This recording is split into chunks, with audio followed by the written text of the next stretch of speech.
Al Señor. Bueno, vamos a ministrar la palabra. Gracias, chicos. Acá sentados, los quiero mirar a los ojos, a todos ustedes acá. Ayer Dios nos dio un mensaje que tiene que ver con, en realidad, desde hace un tiempo,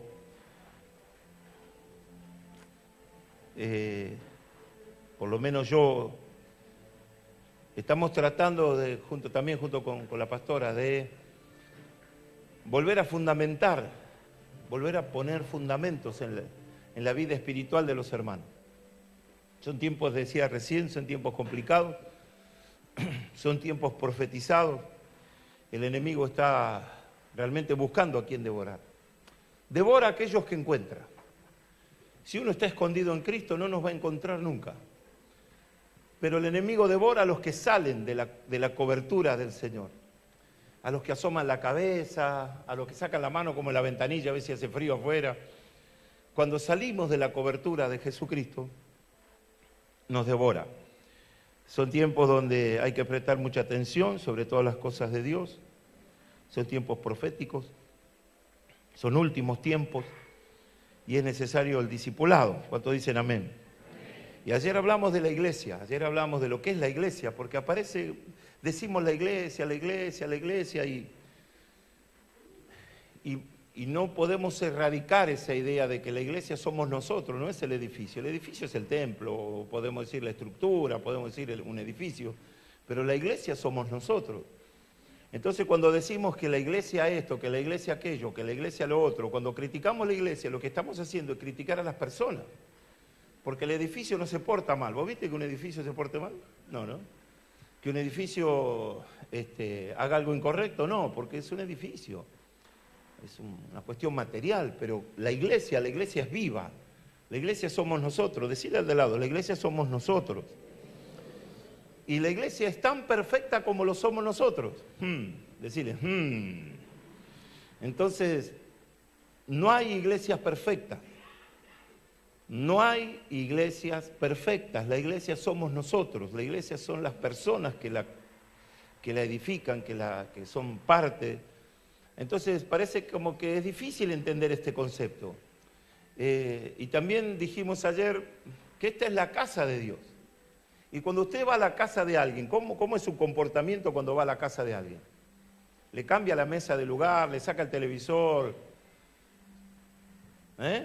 Vení, vamos a tomar unos mates. Llegó y sacó el perro afuera, el gato afuera, le abrió la jaula al pajarito. Cambió el sillón de lado. ¿Hace eso? ¿Hacemos eso habitualmente? No. Tome asiento. ¿Y qué hacemos? Nos sentamos. Entonces, la casa de alguien es la casa de alguien. La idea de la casa de Dios es la casa de Dios, es la casa de mi Padre. Y todo lo que hay en la casa de mi Padre está puesto por mi Padre. Y nadie tiene derecho de alterar lo que el Padre puso como ley en la casa.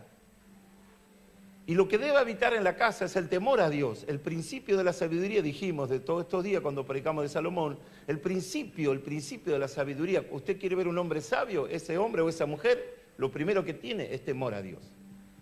Temor de ofenderlo, temor de hacer algo irreverente en su casa, temor de comportarse mal con respecto a la Escritura, porque todos le debemos honra a la palabra. Yo tan solo estoy acá para predicarle y mostrarle con un ejemplo más o menos para dónde tenemos que rumbear. Pero cada uno es responsable de su propia salvación. Si alguno se pierde, no se perderá por mí, se perderá porque cada uno tomó una decisión o alguien tomó una decisión incorrecta. Entonces la palabra de Dios viene para alentar, viene para formar, para consolar.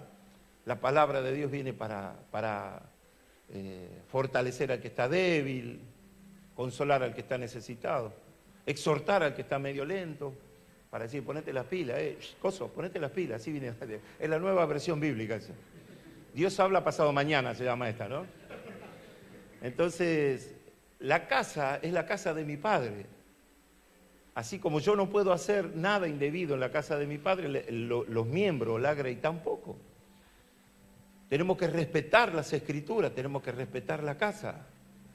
En la casa del Padre hay otra palabra, así como se habló del temor de Dios, en la casa del Padre debe haber debe haber responsabilidad, o sea, mi compromiso es ser responsable en la casa de mi padre.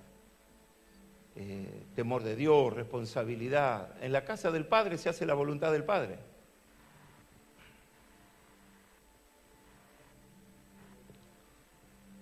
Yo tengo mi casa, mis chicos todavía están bajo mi techo.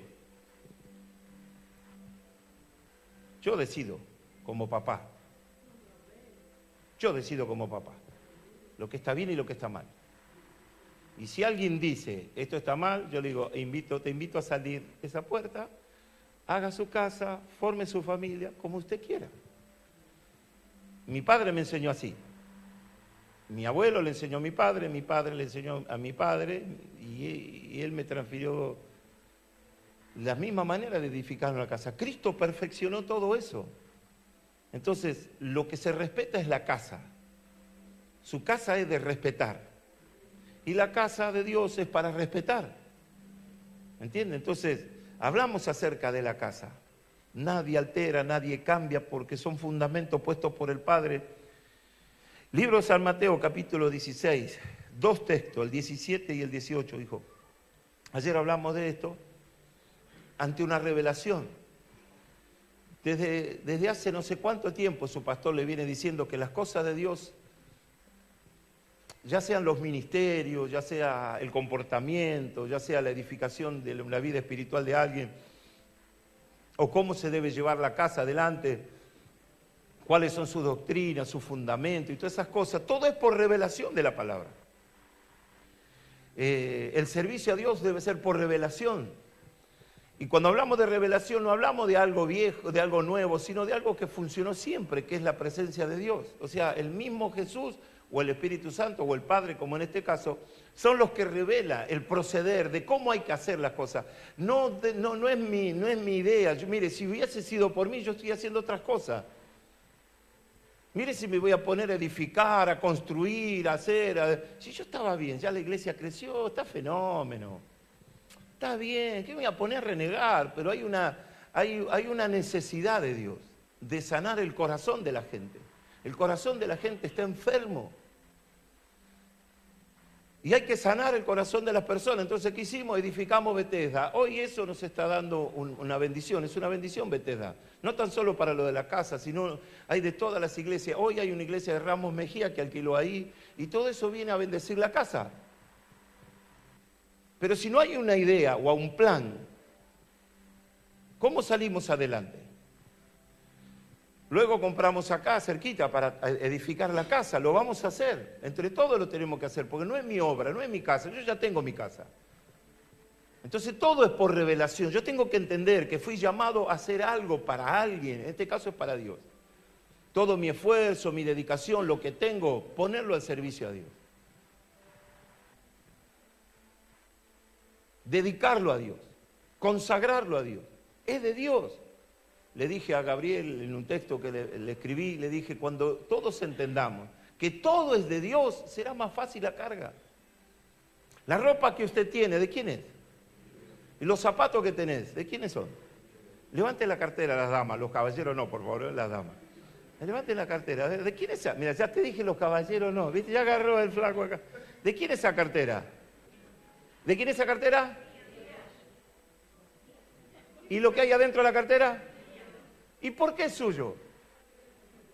Tardaron en responder. ¿Por qué es suyo? ¿Por qué? Lo compré. Porque lo compraste. ¿Y esa ropa por qué es tuya? ¿Y los zapatos por qué son tuyos? Bueno, ese concepto Jesús se encarga de ponerlo clarito acá. Hay un tema de revelación. Jesús, aparentemente la pregunta que hace es como si no la supiera o supiese. Pero yo no creo que Jesús no sepa la respuesta. Yo creo que simplemente Jesús hizo una pregunta a ver si ellos sabían la respuesta. Y ante la pregunta, escuche, la necedad se manifiesta ante una pregunta. La necedad se manifiesta ante un hecho. La necedad se manifiesta cuando tienen que tomar una decisión. Puede ser el hombre más prudente, pero tomó una decisión incorrecta, es un necio. Es un necio. Ante un hecho, si toma o toma una actitud incorrecta, es un necio. ¿Por qué se manifiesta la necedad? Por la decisión. Porque Es ilógico que tome esa decisión, entonces ahí se manifiesta la necedad. Amén o no, ¿me entendió? Vamos. Yo digo que soy prudente, bueno y maravilloso y me pongo farolito en toda mi casa. Y usted va a creer en eso que yo digo, pero cuando yo hago algo y muestro necedad, eso es lo que soy, no es lo que digo. Es lo que soy. Es lo que tengo guardado en mi corazón y que se va a manifestar. Eso es reprimir. Reprimo la inconducta. Reprimo. No es que el Señor se llevó eso de mí, no, está reprimido. Solamente necesita que se abra una ventana para salir. Y esa ventanita para escapar o para dar lugar a esa manifestación es una decisión, una respuesta, una actitud, una acción. Ahí se manifiesta la verdad de la verdad. Si soy un hombre de paz, se manifestará la paz. Si soy un hombre sabio, se manifestará la sabiduría. Pero si soy necio, se manifestará la necedad. Entonces, ante la pregunta, Jesús dice, ¿qué dicen los hombres? ¿Quién soy yo? La pregunta de Jesús es, yo quiero saber si la gente me conoce, sabe de mí. El interés de Jesús es que la gente lo conozca. El interrogante es, ¿me conoce la gente? Subidme la música un poquito. ¿Sabe la gente quién soy? ¿La gente me conoce a mí? Uno dijo, algunos dicen que tú eres un profeta, otros dicen que eres Jeremías, otro dijo no sé qué cosa, y así cada uno mostraba necedad en lo que decía. Ellos mostraban necedad en lo que decían, porque ni siquiera ellos, era la oportunidad que ellos tenían que hablar. Jesús quería saber algo de ellos, por eso hace una pregunta. El único que responde ante esa pregunta es Pedro. El menos indicado para hablar, siempre cada vez que hablaba Pedro metía la pata, perdóneme la expresión. Un hombre impulsivo, un hombre realmente... Ninguno, dijimos ayer, ninguno de los que estaban con Jesús eran aptos para ser líderes. Pedro era un hombre capaz, voluntarioso y qué sé yo, pero... El único que estuvo a la altura de la circunstancia, tal vez por única vez, fue Pedro. Pedro alzó la voz y dijo, tú eres el Cristo, el Hijo del Dios viviente. ¡Pam! Lo sacude a Jesús esa respuesta. Se esperaba, pero no lo esperaba tan rápido. Entonces Pedro le dice, tú eres el Cristo, el Hijo del Dios viviente. Satisface a Jesús la respuesta de Pedro. Pero le llama la atención, como diciendo, Pedro, vos no hiciste los módulos para saber esto. No fuiste al IET que te enseña Alicia. No, ¿dónde sacaste esto? Entonces en el versículo siguiente le responde. Entonces Jesús le respondió a Pedro y dice, bienaventurado eres Simón, subraye Simón. Le dice, ¿de quién es hijo Simón? Hijo de Jonás. Y acá viene, dice, porque eso que acabas de decir, que yo soy el Cristo, el Hijo del Dios viviente, no te lo reveló carne ni sangre. Entonces todo lo que tiene que ver con el Señor tiene que ver con revelación. No está en el hombre conocerle naturalmente a Cristo, no podemos naturalmente conocer a Jesús. Necesitamos la ayuda del Espíritu de Dios. Vuelvo otra vez, venimos con una raíz católica, apostólica y romana. Venimos con la extrema unción, venimos con ir a contarle al cura todo lo que nos pasa, venimos a besar un anillo, venimos de los días santos, venimos de la vela, venimos de los inciensos, venimos de ese palo venimos. Religioso, respetuoso, póngale el nombre que quiera, pero y que íbamos a misa todos los domingos, íbamos a misa, pero no aprendíamos a conocerle a Dios, sabíamos de las cosas romanas y todas esas cosas, pero a Jesús no lo conocíamos. Todos venimos de ese palo, o la mayoría viene de ese modelo, ¿me entienden? Entonces no todos conocen a Jesús. De hecho, todos los que estamos aquí, y espero que sea así, es porque le conocimos a Jesús. Lo que conocimos antes fue una religión, lo que conocemos ahora es una realidad, a Cristo. Pero esta pregunta es para el círculo íntimo. Es que también en el círculo íntimo tenemos que hacer nuestra pregunta, ¿conoces a Jesús? ¿Sabés quién es Jesús? El comportamiento nuestro indica si le conocemos a Jesús o no. La perseverancia, el gozo, el valor, el entusiasmo, la espiritualidad, todo eso indica que le conocemos a Jesús. Mostramos necedad cuando hacemos todo lo contrario a lo que haría Jesús.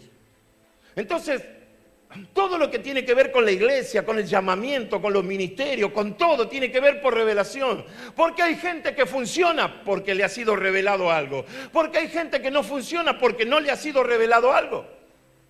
Pero no es porque Dios no quiera revelarlo, sino porque hay una carencia de la búsqueda. Revelaciones es algo que siempre estuvo allí. ¿Me entiende? Es algo que siempre estuvo allí y que un día, oh my God, te despertaste y descubriste algo nuevo. Y Dios te dice, no, eso siempre estuvo allí. Estuvo la semana pasada ahí, el mes pasado, el año pasado, desde que era chico. Esa bendición siempre estuvo ahí. Nunca te diste cuenta que eso estuvo ahí. Pero un día te despertaste y encontraste que esa puerta abierta estaba ahí. Pero no era que Dios puso en ese día la puerta abierta de la bendición de Dios, sino que esa puerta siempre estuvo. El tema es que nunca la hallamos. ¿Por qué no hallamos esa puerta abierta? Por falta de revelación. Porque nos acostumbramos a hacerla nuestra, ir al pensamiento nuestro, a sumar, a dividir. Usamos siempre la cabeza, la inteligencia, lo pensamos todo. Y la obra de Dios no es por base de pensamiento, no es por inteligencia, es por revelación. Jesús le dice a Pedro, Pedro, esto no te lo reveló ni tu papá, ni el profesor, ni la maestra, ni el licenciado. Esto te lo reveló mi Padre. Y mi Padre, dice Jesús, está en los cielos. Te lo reveló mi Padre, pero le llama Simón. Simón está asociado a lo viejo, decirle, Simón es lo viejo. Y Jesús no puede edificar sobre lo viejo, no puede edificar, por ejemplo, sobre la ley. Dios le reveló la ley. ¿A quién le revela la ley el Señor? Ah, gracias por lo qué lindo sentirse así, ¿no? ¿A quién le revela la ley? A Moisés. A Moisés. Moisés sabía lo que tenía, el contenido de la ley. Moisés sabía el contenido de la ley. No, claro que no. Fue por revelación del Padre. Moisés fue llamado al Sinaí allá arriba y el Padre que conoce la ley, ¿qué hizo con Moisés? Le reveló. Le reveló lo que Moisés no sabía. Hay muchas cosas que usted no sabe, hay muchas otras que yo no sé. Y muchas veces yo me sigo o me muevo por instinto. Decirle, por instinto. Me parece que es de Dios, me parece que esto es de Dios, pero es instinto. Y nos metemos en cada lío por el instinto. Ay, pastor, mejor no digo ejemplo. Mire, yo en catarata de ejemplo, pero no digo ninguno. Por instinto. Nunca el instinto es buen consejero, compañero. Entonces, ¿qué necesita Dios? ¿Qué hace Dios? Le revela algo. Entonces, lo llama a Moisés y Moisés empieza a escribir todos los mandamientos. Lo primero que hace Dios, escribe él. Escribe todos los mandamientos en tabla de piedra. Y usted ya conoce la historia, hay un alboroto en el pueblo, Moisés baja, ve semejante alboroto y no tuvo, mire, por falta de revelación quebró las tablas de la ley.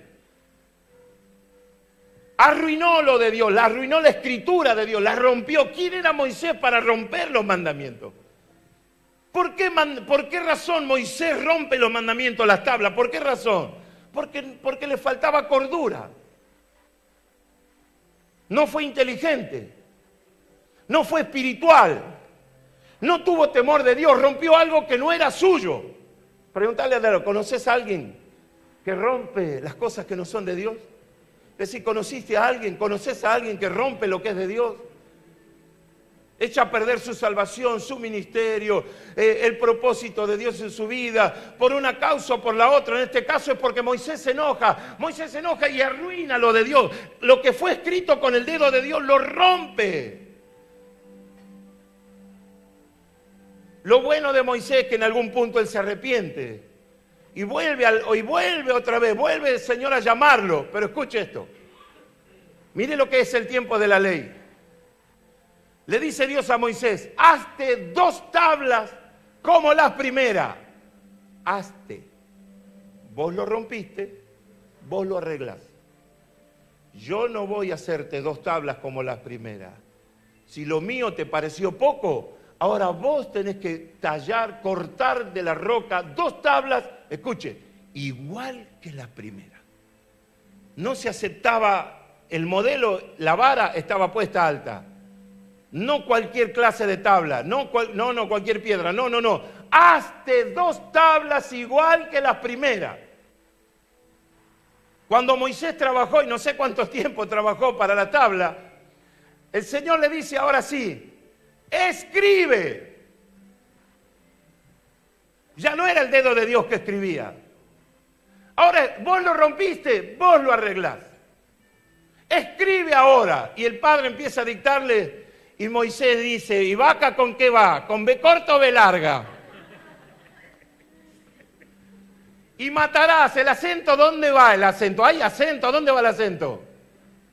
¿Se imagina? Moisés, el acento va en la última A, matará. Ah, gracias, Padre. ¡Pah! Y le pega el acento en la... Y comienza el relato. ¿Por qué lo escribe? Porque no sabe. Cuando Pedro está ante una pregunta, ante un desafío, ante un monte que se llama desafío, ante una pregunta que lo confronta para ver si él sabía algo, Jesús reconoce la voz del Padre en la voz de Pedro. ¿Sabe qué lindo es escuchar o sentir la voz del Padre en la voz de los hermanos? Que cuando usted habla hay gusto a Dios. Qué lindo es hablar con hermanos que tienen el gusto de Dios en la boca. Que cuando hablan es como que si el Señor hablara. Bueno, Jesús dijo, acá está hablando el Padre, no está hablando Pedro. No es la voz de Pedro, pero son los dichos de mi Padre. Y Jesús le prestó atención y dijo, sí, esa es la voz de mi Padre. Y entonces le dice, Pedro, esto no es cosa tuya, mi Padre está hablando por vos, gloria a Dios por eso. Entonces se enternece Jesús con Pedro, se enternece, versículo 18. Entonces, como él está iniciando toda una cuestión de revelación, está escuchando al Padre, no es ninguna casualidad que Dios lo elige a Simón.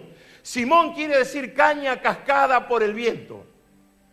¿Qué quiere decir Simón? Caña cascada por el viento. Simón está asociado a la ley, porque se lo revela el Padre. ¿Quién le reveló a Moisés? ¿Quién le revela a Pedro? ¿A Simón? El Padre. Está el olor al Padre, está la palabra del Padre. Entonces Jesús se conmueve ante esa declaración y dice Jesús, yo también te voy a decir algo, yo también te voy a revelar algo. Si mi Padre te eligió como buen vaso, yo también voy a usar tu vaso y voy a revelar algo superior. Yo te voy a revelar algo que todavía nadie lo conoce, nadie lo sabe. Te voy a revelar a mi iglesia. El Padre te reveló de mi persona y yo tengo potestad de revelarte la función de la iglesia.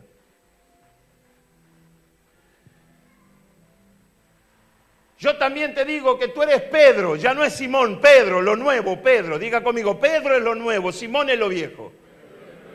Jesús se edifica sobre lo nuevo, Jesús se edifica sobre Pedro, no sobre Simón. Entonces le dice, tú eres Pedro, y sobre esta roca edificaré. Y sobre esta roca edificaré. Entonces Jesús le está revelando a Pedro, porque Pedro recibe revelación del Padre. Jesús le revela a Pedro la base, la piedra fundamental de la iglesia, de la casa de Dios. Por eso dice mi iglesia. Por eso le preguntaba, ¿de quién es ese abrigo que usted tiene? ¿Por qué es suyo? Porque lo compró. Jesús está diciendo que Él va a comprar algo que es suyo y lo que va a comprar es la iglesia. No un edificio, la iglesia, la gente, las personas. Qué tremendo, ¿no? Entonces le revela esto, la iglesia, y le enseña el poder, la autoridad, le revela qué va a hacer la iglesia. ¿Qué autoridad tendrá la iglesia? Dice, y las puertas del Hades no prevalecerán contra ella. Lo que indica este texto bíblico es que todo lo que es relacionado a la iglesia es por revelación. Yo tengo que saber por qué razón estoy haciendo lo que hago. ¿Me permite que ponga un paréntesis? ¿Puedo poner un paréntesis? Recuerde que es una clase de discipulado, la escuela bíblica de la mañana. A mí como pastor, yo me pongo esa carga de conocer un poquito más y saber un poquito más. De leer, de escuchar, de aprender, para poder traerle un mejor mensaje.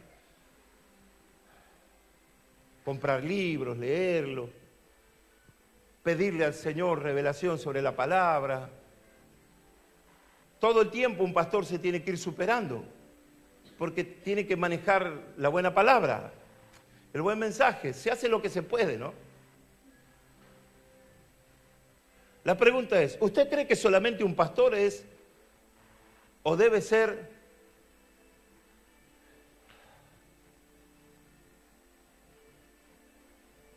¿cómo lo digo? Formado?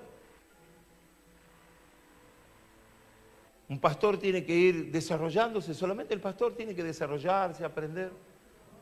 ¿Qué del músico? ¿Qué del músico? 10 años tocando las mismas 4 notas, ¿está bien? No. Todo eso es por revelación. El hambre de Dios, del músico, es tocar cada vez mejor. Donde hay un taller de músico, ahí estoy. Donde alguien va a enseñar algo de ministración, ahí debo estar. Debo ser formado y enseñado por otro que sabe más. Yo tengo que buscar información y conocimiento, el músico también. ¿Y el cantante? El que canta los coros. Desde hace 25 años, 19 años canta El Hombre de Galilea. Y seguimos cantando después de 19 años El Hombre de Galilea. La pregunta es, ¿debe haber una búsqueda de letras y de contenido del cantante? ¿Sí? ¿Debe haber una inspiración del Espíritu en el cantante? El cantante se debe superar también, el que ministra alabanza levita, se debe esforzar más para aprender contenido y ministración. Ya nos vamos equilibrando, ¿no es cierto? El que enseña la palabra, ¿no debe ser formado también donde hay un taller de enseñanza de maestro? ¿No tiene que estar ahí?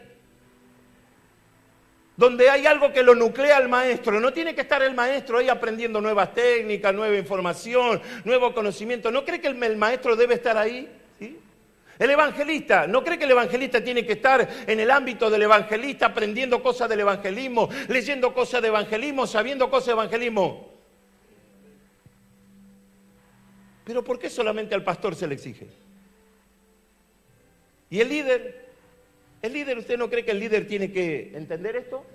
Entonces usted vamos a entender algo, todo es por revelación. Revelación es para el que busca. Hay personas que no buscan y quedan en el nivel chatito así. Hace años que están en el mismo nivel. Funciona, todo fenómeno, todo lindo. Son salvos, todo bien. Pero acá. El nivel es más alto, pero funcionan acá.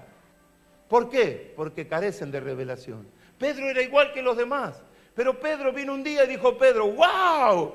Ahora me doy cuenta que no soy como los profetas, que no soy como cualquier otro que vino antes de Cristo. Oh, my God, ahora estoy delante del Hijo de Dios. Lo sorprende a Pedro, el día lo sorprende. Jesús siempre fue hijo de Dios, desde que fue llamado. Cuando el Señor lo llama a Pedro, ya era hijo de Dios. Pedro se da cuenta más tarde que Jesús es el Hijo de Dios. Y así sucede con nosotros. Algunos se dan cuenta antes, otros después, otros nunca. Y lo que no se le revela a esa persona, lo que la persona no sabe, que esto es casa de Dios. Que la casa del Señor es su iglesia. Y que las cosas se hacen conforme a la persona del Espíritu Santo. ¿Cuándo soy parte de la iglesia? Cuando soy sellado por la promesa del Espíritu Santo. Hay una corriente evangélica que solamente es éxito nada más. Y se sacó de contexto que esto es casa, que hay paternidad, que hay palabra, que tenemos que respetarlo a Dios por sobre todas las cosas, que hay que predicar la sana doctrina, la palabra. Pero todo empieza con reconocer, como Pedro, reconocerlo a Jesús. ¿Quién dice los hombres que soy yo? Tú eres Cristo. No se puede edificar nada si no lo conozco a Jesús. Preguntarle al de lado, ¿lo conoces a Jesús? Preguntarle al de atrás, ¿conoces a Jesús?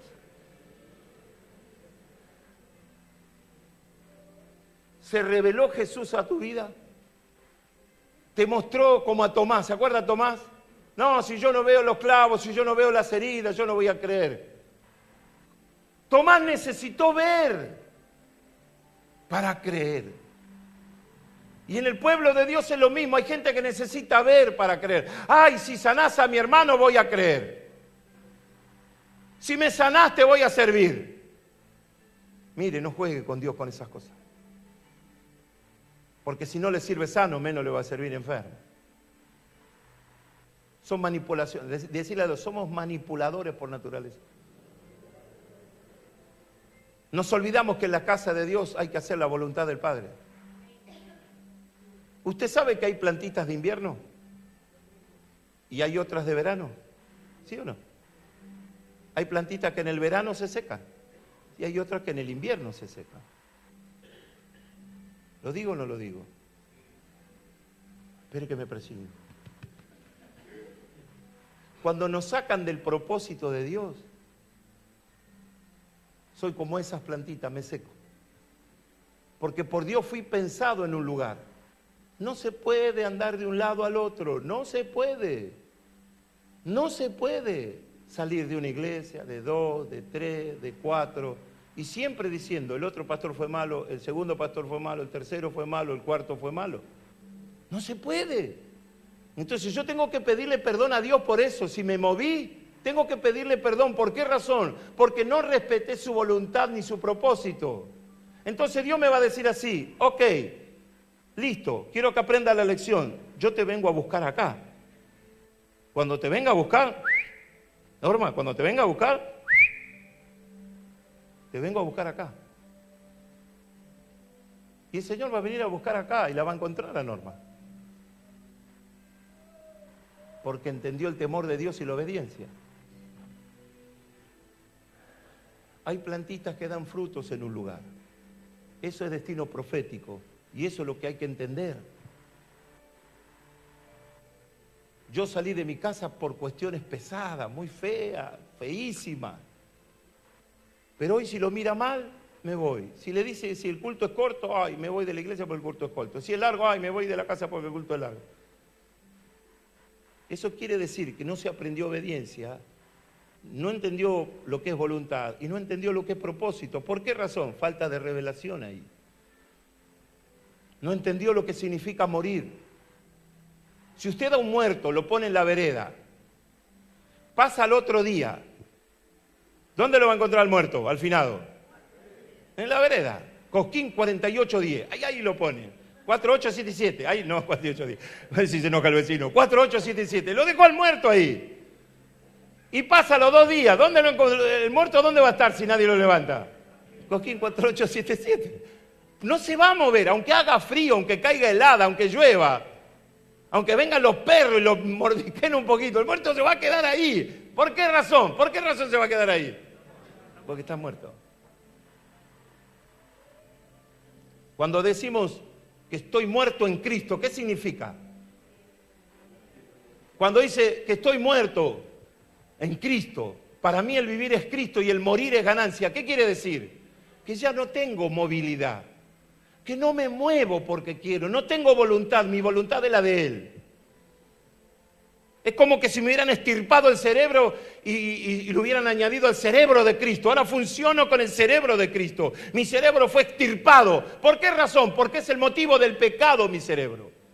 Mi cerebro me lleva al pecado, me incita al pecado todo el tiempo. Escucho, lo proceso, pienso, analizo y me separo del cuerpo, hago tal cosa, todo por acá. Entonces cuando se revela mi iglesia, se revela una institución gloriosa, poderosa, que ni siquiera el infierno la puede confrontar, pero es la iglesia de Jesús. Dijimos ayer, hay 2 relojes, uno original y el otro retrucho, pero los 2 son iguales. Algunos de acá, yo no sé, usted me pone los 2 relojes, dijo... Usted me pone los 2 relojes y basta que a mí dé la hora, me importaría mucho elegir el original, pero si yo no tengo la capacidad de los 2 Rolex, uno hecho en Corea, en China, Y el otro de Nueva York. Lo único que puede entender, este de Nueva York, Pero después no entiendo más nada. ¿Y si no dice hecho en dónde? ¿Alguno de acá sabrá elegir, sabrá diferenciar al original del trucho? ¿Vos? Bueno, vamos a comprar reloj y lo mandamos a la hermana. Ah, no, me dijiste la cabeza así. No podemos muchas veces, porque no está en nosotros, en mí, por ejemplo, yo hablo de mí. Yo no sé diferenciar un original, un cuadro original de una copia, una imitación. Hay pintores que son excelentes, que hacen tal vez hasta una mejor copia de lo hecho. No sé. Un reloj, una cadenita, un diamante, todas esas cosas que son originales, valiosas. Yo no sé diferenciarlas. Por alguna razón están los estafadores, ¿no? Esto original, original, original. Medio barrio tiene el anillo ese. Y todos lo compraron porque original, original, original. ¿Por qué le digo estas cosas? ¿Por qué razón? Porque hay una imitación. Cuando dice mi iglesia es porque hay otras. Cuando dice mí es porque hay otras. Y la única manera de entender descubrir la original entre otras es el sello. Por eso lo primero que hace Jesús a su iglesia es decirle: vayan al aposento alto, porque allí serán sellados con la promesa de mi Padre. Serán completos, Padre, Hijo y el Espíritu Santo estarán morando en esa persona. El sello en la frente, ¡pa! Propiedad de Dios, sello del cielo. ¿Por qué cree que el 666? A ver, ¿por qué cree que es el 666? Muchos van a atribuir que el 666 es un sello del cielo. No, no es un sello del cielo. Por eso el diablo imita. De la misma manera que el Padre selló a la iglesia, el enemigo también quiere sellar a los que son suyos. El Padre pone en la frente o en el hombro, no sé dónde, nos sella 7, 7, 7. Y el diablo sella a lo suyo 6, 6, 6. Cuando Jesús predica, dice las sinagogas de ellos. Pero cuando habla de la iglesia dice mi iglesia, las sinagogas son de ellos. En el Apocalipsis dice, he aquí que tú tienes, y que no, ¿cómo es que dice? De la sinagoga de Satanás. Hay congregaciones de Satanás, de la tiniebla. El diablo puso congregaciones. La mayor parte de la corriente de la iglesia brasilera son todas que no tienen el sello de Dios. Es medio curanderismo. Tomaron del curanderismo, tomaron del catolicismo, tomaron de acá, tomaron de allá. No es original. Son empleados de las iglesias, le pagan a ellos le hacen un curso cómo hablar, le hacen un curso cómo hacer esto. No es original, la gente va por la necesidad de Dios. Cuando habla de su iglesia, es su iglesia. Y el principio de esa iglesia es el temor de Dios. No puedo hacer lo que quiero porque amo a mi Padre, no quiero ofenderle. Es mi Padre, lo amo y lo que mi Padre me diga, eso lo hago. Lo que el Padre le dijo a Pedro que hable, Pedro lo habló, por eso lo conmueve a Jesús. Ahora Jesús le dice, yo te voy a revelar mi iglesia. ¿Por qué razón Jesús dice, alejados de mí nada podéis hacer? Porque nada subsiste fuera del cuerpo que es Cristo. El que sale del cuerpo se seca, se amarga, se entristece, empieza a no funcionarle nada. Yo siempre digo lo mismo. Si con el Señor tenemos luchas y contratiempos, imagínese saliendo del cuerpo, siendo acechado por demonios, por el pecado continuamente, por las amenazas, por el temor, por la inseguridad, todo el tiempo. La iglesia de Dios, de Jesús, de la iglesia de Jesús, es una fuente original. Jesús tiene el título, mi iglesia. Mi iglesia. Una persona que no habla en lengua y ya está teniendo un pequeñito problema, porque no aceptó el sello de originalidad. El pastor debe enseñar que su iglesia deben hablar en lengua como iglesias pentecostales. Nos han enseñado que la iglesia primitiva nació en el aposento alto, cayó el fuego de Dios y todos hablaron nuevas lenguas. Y a todos se le dio dones, talentos y ministerio en esa manifestación gloriosa. No buscamos buenas personas. Dios nunca buscó buenas personas para el servicio. Dios buscó personas llenas del Espíritu Santo todo el tiempo. Porque el que está lleno del Espíritu Santo tiene olor a Dios. Habla palabras de Dios. Su espíritu suma, Su espíritu está dispuesto para la conquista todo el tiempo. Ayer le hablé de unos muchachos que David, haga de cuenta que Jesús es el que dice esto. David está al calor de la tarde y dijo, ay,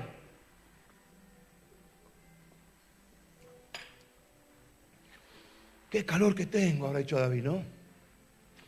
Ay, qué rico sería tomar un trago de la fuente de agua que está a la salida, no sé si de Belén, no sé, de Betel, no sé dónde. Lo dijo, lo lanzó al aire, un deseo. Como esos deseos que pones vos en Twitter, en Facebook. Ay, qué linda tarde para comerse unos buñuelos. ¿Viste que vos ponés eso? ¿Qué ponemos en Facebook? Mate, ay, faltan las tortas fritas. Bueno, eso es lo que decís vos, dijo David. O cuando hace frío, ¿vio cuando hace frío? Ay, está para unas lentejas. ¿Vio? ¿No dice eso usted? Para un guiso polentoso, una lenteja. Y cuando hace mucho frío, ay, qué rico un locrito comerse ahora, ¿no? Claro, te calienta hasta el alma el locro. Eso es un deseo. David soltó un deseo. ¿Quién me diera de beber? Quisiera tomar un poco de agua que está a las puertas. La cuestión es que esas puertas estaban custodiadas por los filisteos. Los filisteos habían tomado la ciudad. Era un deseo, un deseo bastante difícil de hacer, porque había que arriesgar la vida para ir a buscar un cántaro de agua. No es que iban a ir cualquiera, le dice, señor filisteo, ¿puedo sacar un poquito de agua para el rey David? No. Creo que cuatro, una banda de muchachos arriesgados lo creyó y lo dijo, no podemos dejar al rey sin su deseo. Y se fueron. Se fueron a buscar, usaron la sagacidad, usaron la experiencia militar, observaron, miraron al enemigo, se habrán escondido en un lado, se habrán escondido en el otro. La cuestión es que rompieron la fila de los filisteos, le habrán tirado algunas lanzas, tiro no porque no habían balas, no sé si usted se da cuenta, ¿no? Flecha, piedra. Los tipos fueron con el cántaro, agarraron el cántaro. Salieron corriendo, mire, como si los persiguiera la FIB más o menos. Otra vez cruzarse con los filisteos, otra vez las piedras, otra vez las lanzas, otra vez la flecha. Y se arriesgaron y vinieron heridos, golpeado uno con el ojo así, otro con la espalda con un huevo ahí, con la flecha clavada. El asunto es que todos llegan ante David y le ofrendan a David eso, porque era su deseo, le ofrendan el cántaro. Acá está mi señor el rey. ¿Sabe? De la misma manera que le pasó a Jesús acá, le pasó a David. Dice que David se conmovió en espíritu por el valor de esos muchachos. Se conmovió, dijo, no puedo yo tomar de las manos de ellos lo que costó sangre, lo que costó vida, lo que arriesgaron ellos. No puedo yo tomar de esas aguas. Así que agarró el cántaro, lo llevó al trono o al altar y lo derramó como una ofrenda a Dios. Ya ahí ya se estaba hablando del derramamiento del Espíritu Santo. Todo es por el Espíritu Santo. Por eso el Señor habla de mi iglesia. El principio de conocer a la iglesia se inicia con conocer a Jesús. Decirle al de al lado, Jesús siempre estuvo ahí. Lo que pasa es que nunca lo consultamos. Cuando tuvimos una crisis, Jesús siempre estuvo ahí. Si lo hubiésemos consultado, a lo mejor nuestro presente sería otro. Cuando te defraudaron, cuando fueron infieles, cuando te hirieron, cuando te lastimaron, Jesús siempre estuvo ahí. Cuando te quedaste solo, Jesús siempre estuvo ahí. Cuando hicimos algo horrible nosotros, también Jesús siempre estuvo ahí, observando al Señor. Nadie le cuenta nada de lo que hacemos, Él lo sabe todo. Lo que dice Pedro es que Jesús siempre estuvo ahí. La revelación siempre estuvo al lado de ellos. Escuche, en su hora más triste, Jesús siempre va a estar a su lado. En su necesidad, el Señor va a estar a su lado. Aunque se caiga 10 veces, el Señor lo va a levantar 10 veces. Y si te caes 100 veces, el Señor te va a levantar 100 veces. Siempre va a estar ahí. Eso le quiso decir a Pedro, por eso lo conmueve. Como lo conmovió a David las aguas, al Señor lo conmueve eso. Que Pedro se dio cuenta por única vez, o tal vez por primera vez, que Jesús estuvo ahí. Así empieza la iglesia. La iglesia no empieza a través de un pastor. La iglesia no se edifica a través de hombres y de mujeres, de pastores. No, no. La iglesia se edifica en la presencia de Dios. Si no hay presencia de Dios, no hay iglesia. Si los que están dentro de la iglesia hacen lo que quieren, no es iglesia. Es otra cosa, algo parecido será, pero no es iglesia. En la iglesia se hace lo que se dice, lo que dice el Señor, lo que dice en su palabra, someteos al amor, pero también dice someteos al temor, y también dice someteos a vuestros pastores, porque ellos darán cuenta de vosotros delante del Señor. O sea, yo tengo una responsabilidad por muchos, otros por más muchos todavía. Su iglesia empieza por Cristo, la revelación de Cristo. El ministerio de Pablo, ¿cómo empieza el ministerio de Pablo? Todos juntos no, por favor. ¿Cómo empieza el ministerio del apóstol San Pablo? Él ya sabía cosas de la ley, ¿sí o no? Era doctor, era maestro de la ley, sabía de la ley. Era Simón. Pablo era Simón, no podía el Señor edificar sobre Simón, tenía que edificar sobre lo nuevo. Simón era lo viejo, Pedro es lo nuevo. Dios edifica en lo nuevo. Por eso dice Pablo, las cosas viejas pasaron y aquí son hechas nuevas. ¿Así dice Pablo? No dice Pablo eso. Escuchen, no se puede edificar sobre Simón. Simón puede ser un buen hermano, maravilloso, todo lindo, pero no se puede edificar.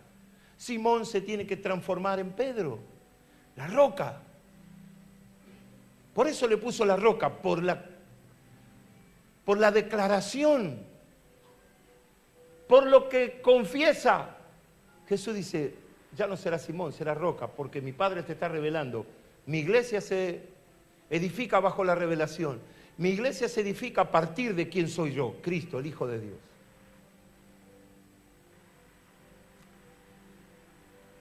La iglesia no es para jugar.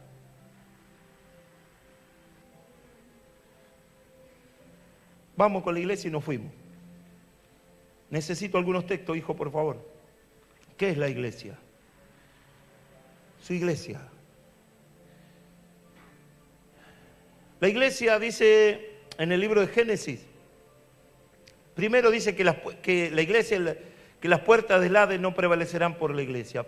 Jacob dijo, yo no sabía, en el lugar donde está, él ve la gloria de Dios, tiene revelación, porque hay una escalera que sube, ¿se acuerda ese texto? Hay una escalera, qué sé yo. Entonces, eso es revelación. Jacob que dice, wow, yo no sabía que Dios estaba aquí. ¿Cómo se edifica una iglesia? Con la presencia de Dios. ¿Qué dijo Jacob? Yo no sabía que Dios estaba aquí también, en medio del desierto. En esa declaración, Génesis 28, 17, dice que es casa de Dios y puerta del cielo, porque ve el cielo abierto. Jacob dice, esto es casa de Dios y puerta del cielo. Qué tremendo saber que estamos en un lugar, que esto es casa de Dios y que las puertas te están en el cielo. Cuando esté usted encerrado en algún peligro y no sepa por dónde salir, ¿hacia dónde tiene que mirar? ¿Hacia los costados? ¿Hacia dónde tiene que mirar? Alzaré mis ojos. ¿De dónde vendrá mi socorro? ¿Cómo dice la Escritura? De Jehová, ¿qué hizo? Los cielos y la tierra. ¿Dónde nos plantó el Señor? En su iglesia. ¿Qué es iglesia? Casa de Dios y puerta del cielo. Cuando nos vayamos de este mundo, unos de una manera y otros de otra, lo que primero usted va a ver, si se porta bien con el Señor, es que en el cielo se hace un portal, se abre un portal. Su espíritu sale del cuerpo, entra por ese portal hacia la presencia de Dios. Si no ve ese portal, ya es tarde. Se va a abrir otra puerta, no portal, una puerta, acá abajo. Y van a salir llamas. Y de ahí, ¿qué hace usted? Demonios que van a tomar a ese hombre que sale del cuerpo, o esa mujer que sale del cuerpo, y lo van a llevar abajo. Y allí será el lloro y el crujir de dientes. ¿Por qué cree que Jesús vino a buscarnos a nosotros? ¿Por qué el Señor nos vino a buscar? Ya nos vamos, 1 hora y media más y nos vamos. ¿Por qué nos vino a buscar? ¿Porque somos buenos? ¿Cuántos creen que son porque somos buenos vamos al cielo? A ver, levante su mano. No, no hay nadie bueno. Todos estamos bajo pecado. Si morimos así, lo que se va a abrir es esa puerta en el infierno, así, y caemos todos. Cuando hubo una conversación en el cielo, Jesús dijo, Padre, yo voy a ir a buscarlo. Y nos vino a buscar. ¿A dónde nos vino a buscar? A un mundo de tinieblas. Estábamos más perdidos que Caín. Pero vino y nos buscó y nos sacó de ese territorio de los condenados a eternidad en el lago de fuego y azufre, nos sacó de allí y nos puso en un terreno que es de Dios. Ese lugar es su iglesia. Por eso yo salí de las calles y llegué a su iglesia. Hay gente que no sabe qué está haciendo acá. No sabe, por eso hace lo que quiere. No sabe, nunca entendió qué estamos haciendo acá. Hay gente que hace cosas y no entiende qué es lo que estamos acá. No entiende que esto es casa de Dios. Yo hablo de esta casa. Casa de Dios y es puerta del cielo. Es un lugar espiritual. Esa es la iglesia. 1 Timoteo 3:15, hijo, por favor. Mire Pablo lo que enseña que es la iglesia. Pablo le enseña a Timoteo, le dice, hijo Timoteo, no sé si el avión, voy a perder el avión o el buquebús, ¿no? Dice, para que si tardo, le dice Pablo a Timoteo, le dice esto a Timoteo, para que sepas cómo debe conducirte en la casa de Dios, que es la iglesia del Dios viviente, columna y baluarte de la verdad. ¿Qué consejo le da el pastor a su hijo espiritual? Primero, que él está ocupado en asuntos de reino. Segundo, que si tarda un poco por asuntos de reino, el que es responsable, el que queda al frente de esa congregación, ¿quién es? Timoteo. ¿Qué comportamiento le está pidiendo Pablo a Timoteo? Le dice, te escribo esto para que sepas cómo debes conducirte. Es que nos tenemos que saber conducir en la casa. En su casa haga lo que quiera, pero en la casa de Dios no. En su casa tira los muebles, la televisor, echa al perro, pégale al gato, qué sé yo, no sé. Saque a su suegra afuera a la vereda, no sé lo que va a hacer. Pero en la iglesia, decirle al de lado, en la iglesia no, la casa se respeta. Wow. Pablo le dice a Timoteo, tenés que saber conducirte. En la iglesia nos tenemos que saber relacionar. Hay un pastor, hay líderes, hay otros pastores, tenemos que honrarlo a los pastores, bendecirlo a los pastores. No cualquiera es pastor, Dios tarda años en hacer un buen pastor. Años, y cuando ya está hecho se lo lleva. Todos tenemos que saber cómo conducirnos. La oveja debe saber cómo debe conducirse, el líder debe saber cómo debe conducirse, cómo el líder tiene que respetar a los hermanos, cómo todo tiene que ser organizadamente y hacerlo tranquilo para Dios. Nada es poco. Cada vez que hacemos algo es poco. Y hacemos un esfuerzo enorme y hacemos y conquistamos y compramos, edificamos, es poco en comparación a lo que costó su alma. Nadie podrá pagar, nadie tiene el dinero suficiente como para pagarlo. Antes, en tiempo de esclavos, los reyes, los ricos se compraban esclavos y todos valían un precio. Nosotros, Dios nos compró con su sangre, no con plata, no con diamante, no con piedras preciosas, no. Fuimos comprados por precio de sangre y no sangre de cualquiera, de machos cabríos, como dicen, no, sino con la sangre del Hijo de Dios. Ahora yo pertenezco a la familia de Dios. Soy hijo de Dios. Y a su nombre. Entonces, yo debo saber relacionarme.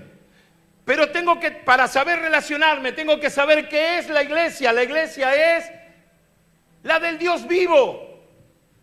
No es la iglesia del pastor. Hay iglesia de pastores, ¿no?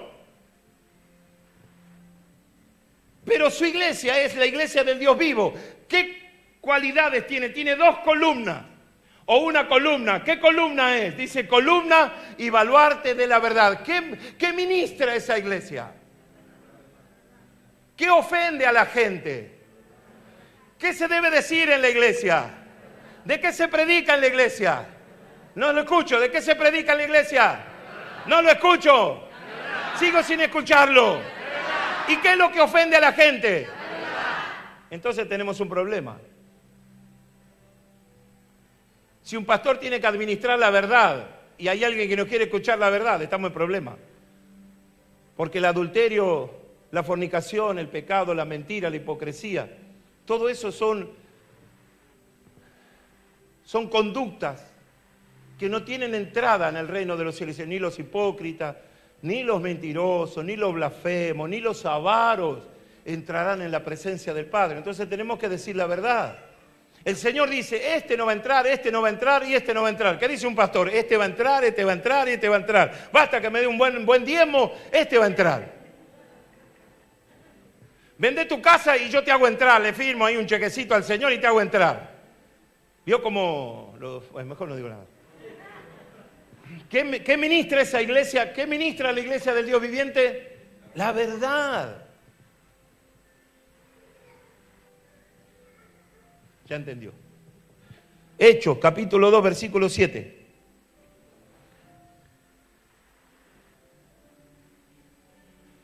Hechos, capítulo 2, versículo 7. Pasa que yo no le di los textos.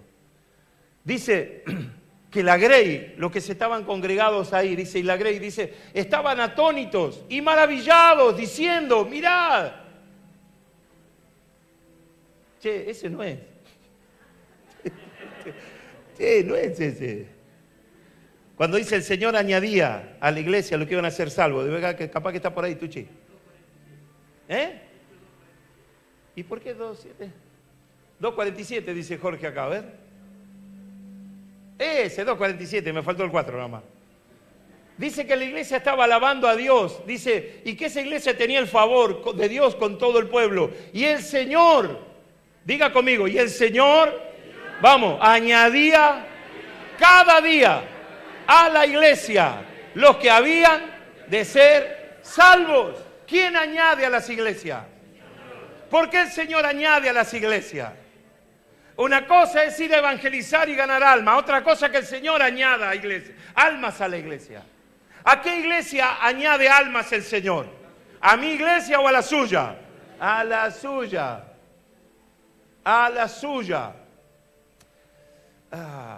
Quisiera decir algo, pero va a ser políticamente incorrecto, así que mejor no lo digo. 9:31, a ver. A ver si... Dice entonces, las iglesias que son del Espíritu tenían... ¿Qué tenían las iglesias? Paz. Por toda Judea, Galilea y Samaria. Y eran... ¿Qué estoy haciendo yo? ¿Qué hacían ellos? ¿Sobre qué fundamento estoy edificando yo? Sobre el de la verdad. Andando, la iglesia, ¿cómo andaba la iglesia? Andando en el temor del Señor. ¿Qué le dije lo primero? ¿Qué le dije? Que el principio de la sabiduría, ¿cuál es? Un líder que no tiene temor de Dios es un... Tenga cuidado con lo que voy a decir, perdón. Estamos hablando espiritualmente. Un buen líder enseña ¿qué cosa? El temor de Dios a la gente. Y si un líder no muestra en sus decisiones el temor de Dios, ¿qué es ese líder? Un mal líder. Porque si el temor de Dios no lo afecta a él, ¿por qué le tiene que afectar a otro? ¿Se acuerda cuando su pastor le decía que hay gente que les enseña a otros lo que ellos nunca aprendieron? ¿Se acuerdan? Es eso. O que le dicen al pueblo que hagan algo, lo que ellos nunca hicieron, quiere que el pueblo lo haga. ¿Y se acuerda cuando su pastor dice que al primero que un predicador acá, ¿a quién tienen que convencer primero un predicador? En esta casa por lo menos. Viene un predicador y predica, uno de los hijos de la casa. Viene y predica. ¿A quién tiene que convencer primero? A mí. Porque yo lo vi nacer, lo vi crecer. Y si yo no le miento al pueblo, no voy a permitir que venga otro chimoltrufio y le diga a usted que haga lo que él no quiere hacer. Entonces la predicación de la palabra, en definitiva, si no hay un buen testimonio, contamina a la gente. Y hacer crecer una falsa o una imagen que no es verdad. se llama hipocresía. Y los hipócritas se tienen que arrepentir y cambiar de vida. No es que cambio de iglesia, no. Es un hábito que hay que matarlo para al fin tener entrada a la patria celestial. Entonces esto es casa de Dios, esto es verdad, esto debe ser verdad. Lo que se dice es verdad. ¿Por qué la gente nos carga? Porque hemos transformado la verdad en una mentira. Edificado andando en el temor de Dios. ¿Y qué dice? Y se multiplicaban, acrecentaban, crecían, se multiplicaban, fortalecidas por el Espíritu Santo. Las hermanas fueron a Colombia para ver el avivamiento en Colombia, ¿sí o no? Nosotros fuimos, yo fui, la pastora con grupo hermano fueron. Pero lo que se vivió allá lo tuvimos acá en Argentina. ¿Cómo crece una iglesia? ¿Cómo se desarrolla una iglesia? ¿Sí? ¿Cómo se manifiesta el mundo una iglesia? Llena del Espíritu Santo. Por eso hay tanta política, la política interna, esas cosas, comentarios raros, esas cosas feas, hacen que la iglesia no crezca, pero cuando el Espíritu de Dios está en la iglesia, crece la iglesia, porque el Espíritu Santo trae a la iglesia a la gente. Es el mejor predicador que tenemos, el Espíritu Santo, la presencia de Dios. Por eso dice que crecían, eran edificadas, ¿en qué? Y andaban y se movían por el Espíritu Santo. La iglesia es eso. Efesios, mira, antes que me olvide, Efesios capítulo 1, versículo 2, y ya nos vamos. Tengo 800 versículos para mostrarle qué es la iglesia. La iglesia no es la casa, si es más ancha, si es más chiquita, si es más alta. No, ese es el edificio. Lo que importa son las personas que viven dentro de ese edificio, las que vienen dentro del edificio. Efesios dice, gracia y paz, le dice Pablo a la iglesia de Éfeso, de Dios nuestro Padre y del Señor Jesucristo. El saludo de un apóstol era este. Reconocían la gracia de Dios en esa congregación, reconocían que el Espíritu Santo en esta congregación estaba allí, y le dice, habla del Padre, y habla del Señor Jesucristo como diciendo que esa iglesia era ¿de quién? ¿De quién? Que es la iglesia de Dios. Que los ministros eran todos ministros de Dios. Que los que se congregaban allí eran todos hijos de Dios. Era una sola iglesia. Después nos empezamos a dividir, a separar. Dios tiene visión de una sola iglesia. Hebreos o Hechos 13:1. 2 textos y nos vamos. Hechos 13:1. ¿Cómo está compuesta esa iglesia? ¿Quiénes son los que administran esa iglesia? ¿Jesús le confió la iglesia a cualquiera? No. ¿A quién le confió la iglesia? A un equipo de gente. Dice, había entonces en la iglesia que estaba en Antioquía. Esa iglesia que estaba en Antioquía tenía una particularidad. Es que en la iglesia siempre debe haber gente dispuesta para toda buena obra. Lo reconoce Lucas cuando dice, en la iglesia de Antioquía había gente, había líderes, había hermanos, y ahora vas a relatar el equipo. Pero una iglesia de Dios es una iglesia que siempre hay recurso humano. Entonces, en la iglesia de Antioquía había profetas, maestros. Estaba Bernabé, que luego se iba a transformar en misionero y qué sé yo. Mire, había entonces en la iglesia que estaba en Antioquía profetas y maestros. Son los dos ministerios más fuertes. El profeta es el predicador. No está solo asociado al secreto de Dios, no. Sino al predicador, al profeta. Y el maestro, o sea, el predicador lo gana y el maestro lo fundamenta. Todos tenemos que estar fundamentados en el conocimiento de la palabra. Uno es el que lo gana y el otro es el que lo afirma. Dos hombres de Dios. O dos ministerios fuertes, el profeta y el maestro. Después dice que estaba Bernabé, Simón, el que le llamaban Nígero, el negro, Lucio dice, de Cirene, que era profeta también, Manaén, el que había sido creado junto con Herodes el tetrarca, y Saulo. Son gente preparada, gente dispuesta para la obra que hay que hacer. Ellos no se sacaron el ministerio de encima, no, funcionaron en el Señor, porque honraron al Señor con su ministerio, porque ellos dijeron, si el Señor puso esta carga es porque la puedo llevar. Y se esforzaban por hacer lo correcto y por hacer lo que era de Dios. Y no valía el descanso. Lo que había que hacer, se hacía. Sin tanto pero, sin tanta cosa, lo que había que hacer, se hacía. Termino. Efesios 5,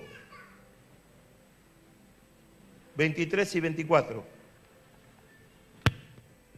Esto es la iglesia y mucho más. La iglesia es lo mejor que le puede pasar a este mundo. La iglesia es la luz de este mundo. La iglesia es la sal de la tierra. Escuche. Mire cómo es el orden espiritual. Porque el marido es cabeza de la mujer. No lo voy a predicar eso en esta oportunidad. Voy a lo que nos compete. Así como Cristo es la cabeza de la iglesia. ¿Quién es la cabeza de la iglesia? Cristo. Ok. ¿Quién es la cabeza de la iglesia? Cristo. ¿Cuántas cabezas hay? Su pastor le dijo que tenemos que ser, ¿qué tiene que pasar con nosotros? Estirpar. Y el Espíritu Santo tiene que colocar mi cerebro ¿en dónde? En Cristo, para que yo pueda funcionar en Cristo. Porque si no se opera eso, esa es la transformación y el cambio. ¿Por qué hay entonces tantas cabezas en un cuerpo? Que yo siento esto, que yo pienso esto, que yo así, que yo asá, que patatí. Me cruzo de brazos y espero la respuesta. Te espero acá paradito como buen argentino, soldado clase 63. ¿Por qué entonces vos te movés, pensás lo que querés, hacés lo que querés? Te manejás por tus sentimientos, por tus emociones, no querés pagar el precio, criticás a los demás, pones carga a los demás. Te estoy esperando acá, mirá, pechito argentino, Boy Scout. Si hay una sola cabeza, ¿por qué hace lo que hace? Si hay una sola cabeza, ¿por qué usted hace lo que hace? ¿Por qué se involucra con el pecado? ¿Por qué le da lugar a la rebeldía? ¿Por qué le da lugar a los comentarios? ¿Por qué se sale del propósito? ¿Por qué no tiene temor? ¿Por qué se mueve de un lado al otro tan fácil? ¿Por qué no honra a sus pastores? Aunque equivocados que están, tenés que honrarlos. Tal vez sea el precio que usted tiene que pagar, aguantarme a mí. Y tal vez sea el precio que yo tenga que pagar, aguantarlo todos ustedes. Piña va, piña viene, los muchachos se entretienen. Es que todos nos necesitamos. Todos nos necesitamos. El que tiene la cabeza de Cristo seguramente se va a poner de acuerdo conmigo y yo me voy a poner de acuerdo con vos y vos te vas a poner. Cuando hablemos y pongamos a Cristo como cabeza, nos vamos a llevar. Porque eso es orden. Hay una sola cabeza, Él es el dueño. Recuerden, mi iglesia. Yo no puedo decir mi iglesia y todavía pienso con mi cabeza y con mi mente. Mire, yo no haría cosas. Si hubiese sido por mi cabeza, yo ya no hago cosas. Ya está. Me voy con la pastora a predicar por ahí. Vivimos de luna de miel el resto del tiempo del ministerio que nos queda. Pero hay algo que nos quema el pecho. Hay un fuego que no se apaga, sino que arde todo el tiempo y se renueva todo el tiempo. Mi vida no servía para nada, solamente para generar tristeza y amargura. No valía para nada, un centavo no valía para nadie. El Señor siempre estuvo allí. Cuando yo lo busqué, cuando tuve la oportunidad de escucharlo, lo hallé al lado de mi cama. Cuando en esa madrugada yo recibo a Cristo, el Señor siempre estuvo al lado de mi cama. Yo me sentía solo, yo me sentía morir, yo me sentía una porquería, yo me sentía una basura, yo me sentía todo eso. Pero el Señor siempre estuvo ahí. Y cuando yo entendí que el Señor estuvo ahí, que cuando le dije, Señor, ayúdame, extendió su mano y tomó la mía. Cuando Él me arrebata del fuego del infierno, cuando Él me saca del mundo, cuando Él me saca de lo peor, de lo más vil, cuando Él me saca, cuando yo siento que Él me saca y me pone en su casa, me trasplanta a su iglesia, yo dije, voy a hacer todo lo que pueda para honrarlo al Señor.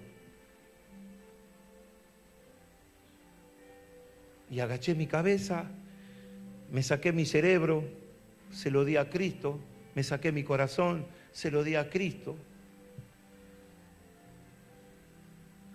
Y el Señor me ayudó. Hace 31 años que me ayuda.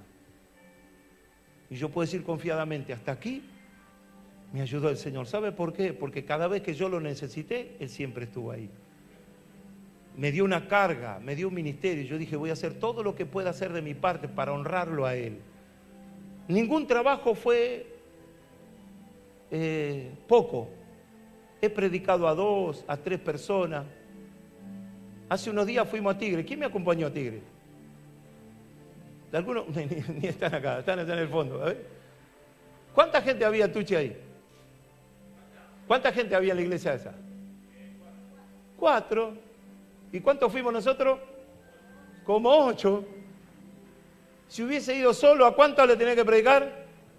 A 4. Porque es la iglesia. Y no me importa si son 4. Y no me importa si son 1. Voy igual. Hoy a la tarde tengo que predicar una iglesia de miles.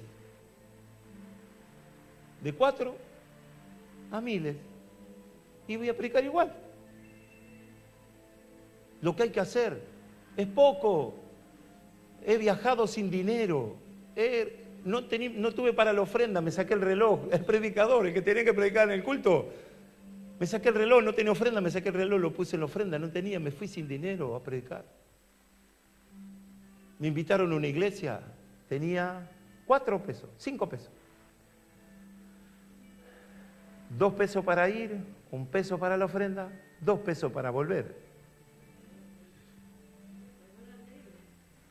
Dador alegre, claro.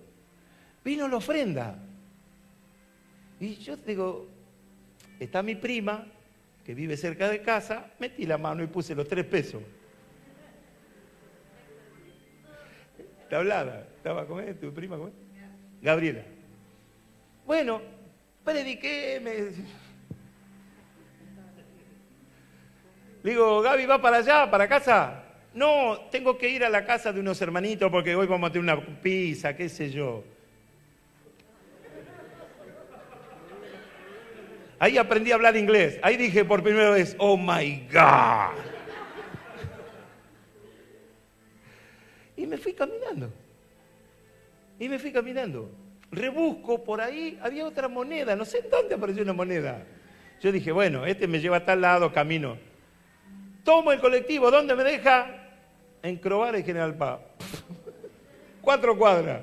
Tomé un colectivo, 4 cuadras por un... Me bajé y caminaba por el puente de Crovara para el otro lado, para ir caminando. Le dije, Señor, mandame un ángel, Padre. Hacía frío, eran 11:30 de la noche para esta temporada.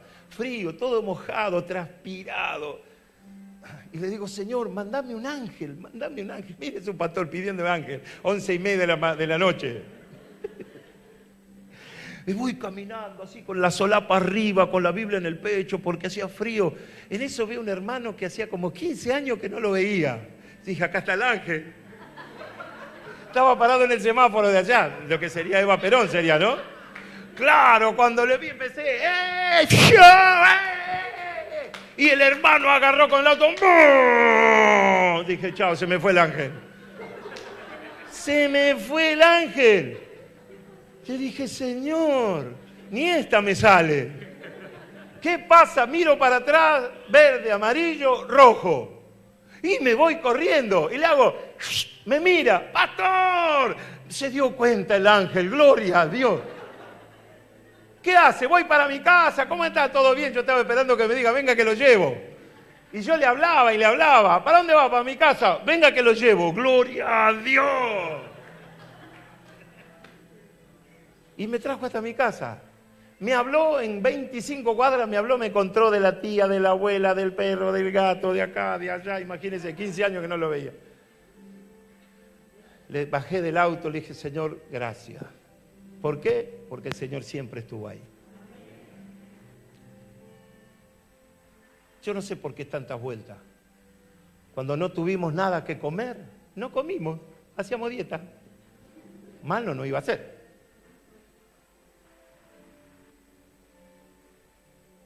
A mis hijos los saqué en una ventana, Belén y Matías, imagínense.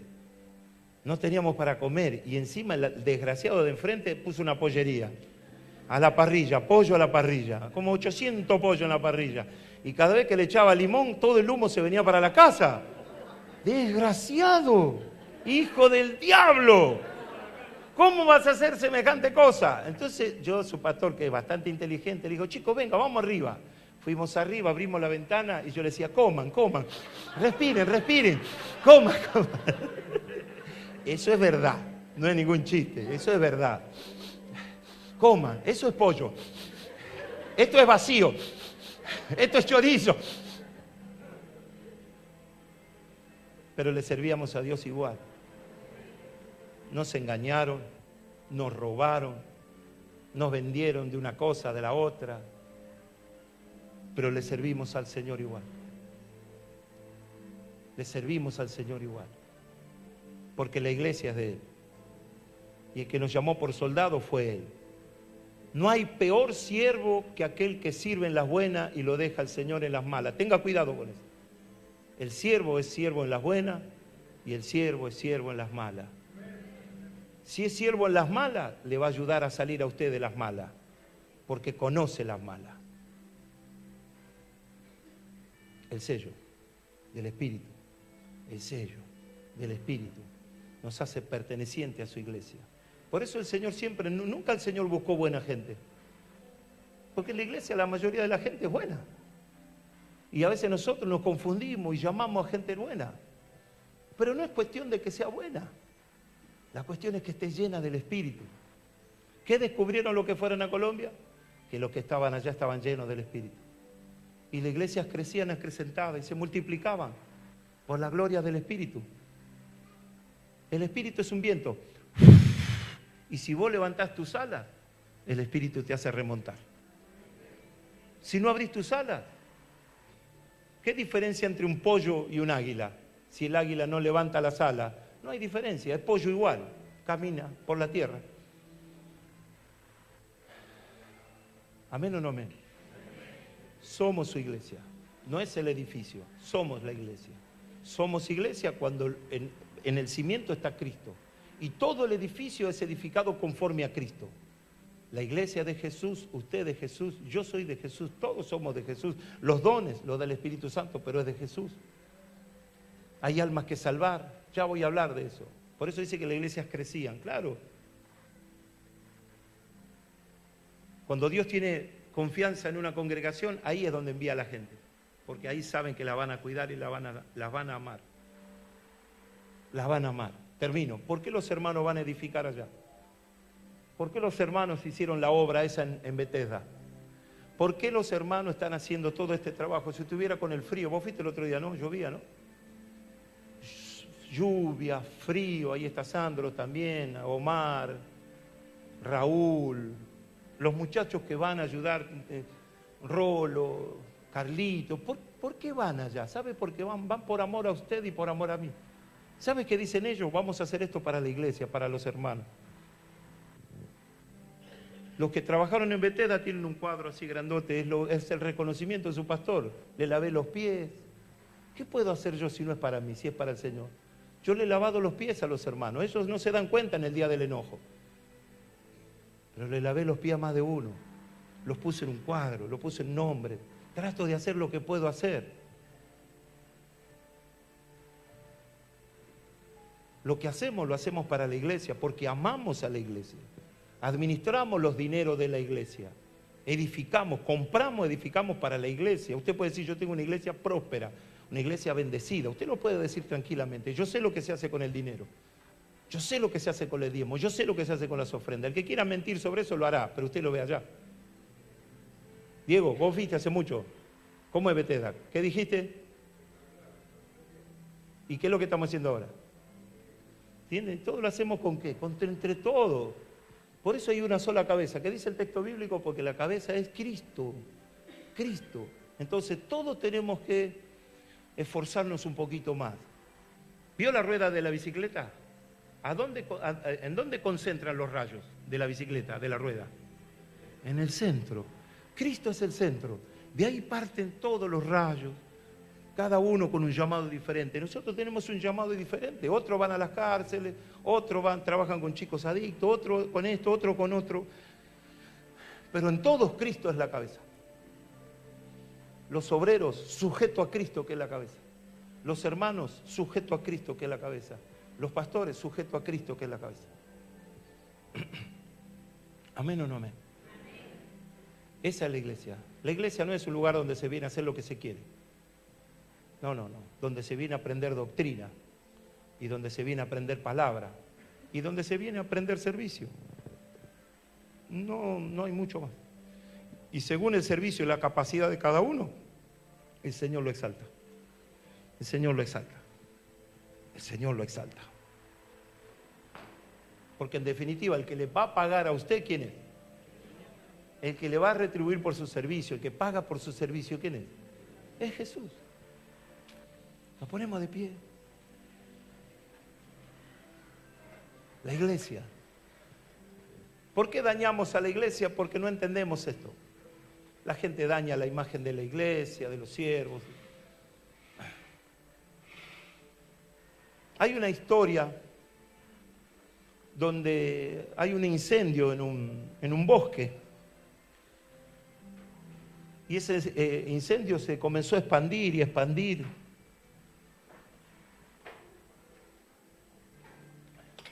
Todos los animalitos se escaparon del incendio. Vinieron los bomberos, dotaciones de bomberos a apagar el fuego. Y un bombero vio que entre las llamas, ahí cercado por las llamas, había un ciervito que estaba asustado, saltaba, brincaba, tenía medio el pelito prendido fuego. Era muy riesgoso, pero el hombre se mojó, se preparó, se puso su equipo, se metió entre las llamas, corrió, abrazó a ese ciervito, lo saca de las llamas, lo lleva a un lugar seguro, lo pone en un lugar seguro, lo suelta en un lugar seguro, pero para sorpresa del bombero, ¿qué hizo el ciervito? Se volvió de los pasos y se metió otra vez en el fuego. Así es la iglesia, así somos nosotros. El Señor nos saca, nos libera de cosas.